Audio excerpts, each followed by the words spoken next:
This is the Dark Zero Horror Network. Psychological Autopsies.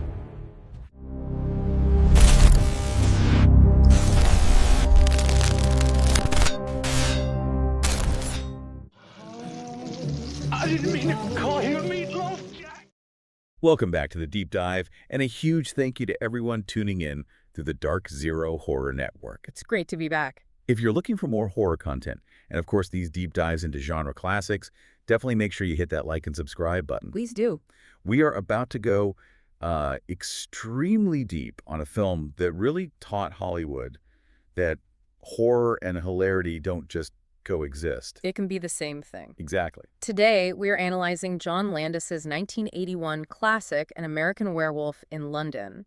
And what's so fascinating right from the start is that this film, it was an international co-production between the U.S. and the U.K. Right. And it was just born out of this conflict, this battle between terror and comedy. Okay, let's unpack that. Yeah. Because our sources show that when Landis was pitching this script back in the 70s, he just couldn't get a dime. Not a cent. Financiers repeatedly backed away because they felt the script was, simultaneously too frightening to be a successful comedy. And way too funny to work as a proper horror film.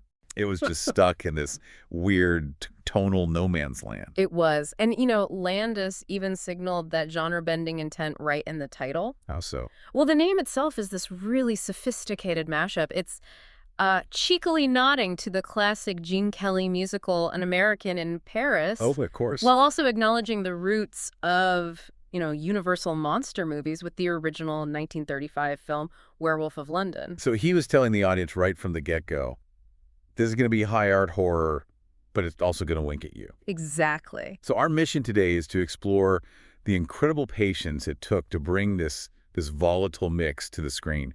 We're going to trace its journey from a bizarre travel story in Eastern Europe through the decade it sat on a shelf. All the way to the revolutionary practical effects that just forever changed how movies handle physical transformation. Okay. We want to give you the full picture of why this film still works so well. Let's start with that origin story because it's unbelievable. Landis came up with the core concept in 1970 while he was working as a production assistant. On a completely different kind of film, the war movie Kelly's Heroes, and he was in Yugoslavia. And this is where it gets really, really weird.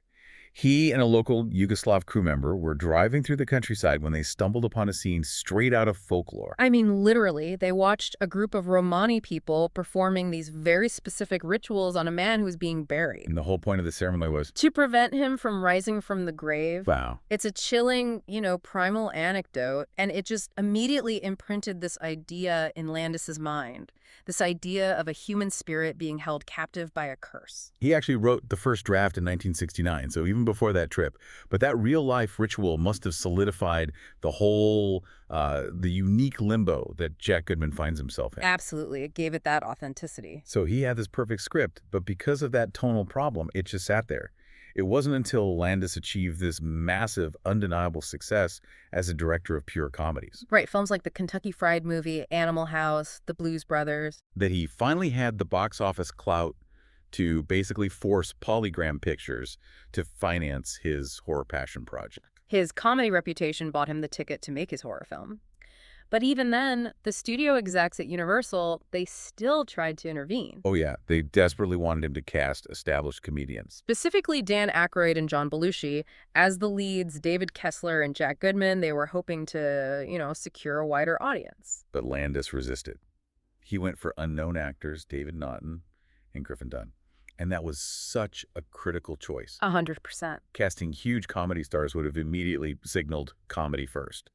Would David's psychological torment feel at all genuine if he was played by someone you just saw in a slapstick role? Exactly. Landis needed that vulnerability, that realism for the horror to actually land. And while Naughton totally delivers the terror, Dunn's portrayal of the increasingly decaying Jack is one of the most effective parts of the movie. He's not just a ghost. No, he's this irritating, progressively gruesome messenger who delivers this pitch-black comedy with perfect deadpan timing. Okay, let's move into the plot itself, which is just remarkably bleak. It starts with David and Jack backpacking across the desolate North York moors in England. And they stumble into that infamous local pub, the Slaughtered Lamb. The atmosphere just, it immediately curdles. Right. The second Jack asks about the five-pointed star on the wall, A pentagram, maybe? The locals become so hostile, so suspicious, and they deliver that famous, almost rhythmic warning. Keep to the road, stay clear of the moors, and beware of the full moon. And of course, these two cocky American grad students, they just totally disregard it. They wander off the road, and they get brutally attacked by this mysterious beast. Yeah. Jack is mauled to death, David is severely injured. And just before he passes out, David sees the locals rush the creature and shoot it dead, and it reveals the human form of the werewolf lying naked beside him. He then wakes up 3 weeks later in a London hospital. And this is where the film introduces that crucial, structural, dark comedy element based on that story Landis heard. Jack Goodman returns, but he is not a friendly ghost. He's the undead messenger. Yeah. Jack's face is hideously mauled, and he explains their terrible predicament. He's cursed to walk the earth in limbo, can't find peace. Until the bloodline of the werewolf that killed him is severed. Which leads to Jack's very specific, very shocking solution. David has to commit suicide before the next full moon. Right, to sever the line and free them both. And as the days pass, Jack keeps appearing to David in these increasingly gruesome states. He's more decayed. Eventually, he's a grinning skeleton. Constantly just nagging him, hurry up and kill yourself. Yes, it's this contrast that's the film's genius. You have David's genuine psychological horror, his hyper-realistic, horrifying nightmares. The ones with the demonic Nazis breaking into his house are terrifying. So you have that juxtaposed immediately with Jack's dry, complaining, and, increasingly decomposed ghost. It perfectly balances existential terror with just absolute dark farce. And if you connect that to the broader thematic analysis, you start to see David's unique otherness. Some critics view the film as this allegory of exoticized Jewishness. Relating his guilt and outsider status to a cultural fear of persecution. His deepest subconscious fear is literally embodied by Nazi demons. Exactly. Which makes the institutional denial element even sharper. When Dr. Hirsch, David's doctor, travels north to the slaughtered lamb to investigate, the locals just close ranks. They deny everything. Any knowledge of David, Jack, or the curse. They knew exactly what happened, but their rigid, very British denial, their refusal to acknowledge the monster in their midst, it forced Dr. Hirsch to leave, convinced David was just delusional. That denial is really the satirical core of Landis's critique of conservative Britain, a society that just refuses to look at the ugly truth, even when it's actively killing people. Which it is. The film does a masterful job of just ramping up that dread. But for most people, this film is defined by one single spectacular moment. Which brings us to Section 3, the revolutionary transformation. I think the most surprising thing about the film's structure, especially for modern viewers, is just how patient the director is. Right. The legendary show-stopping transformation scene. It doesn't happen until a full hour into the 97-minute movie. A full hour. Landis focused entirely on character dread and psychological unraveling first. And that restraint pays off big time, because the transformation itself is a masterpiece by makeup artist Rick Baker. And there's an interesting history there, too. Baker was originally attached to this project years earlier, but when Landis couldn't get the financing... Right. Baker moved on to work on Joe Dante's rival werewolf film, The Howling, which also came out in 1981. But Landis successfully stole him away, convinced him to rejoin American Werewolf, and that decision was, well, it was historic. It really was. Rick Baker won the very first ever Academy Award for Best Makeup for his work on this film. The Academy literally had to create a new category to honor what Baker had done. It was completely unprecedented. And what he accomplished was all practical. The transformation is just.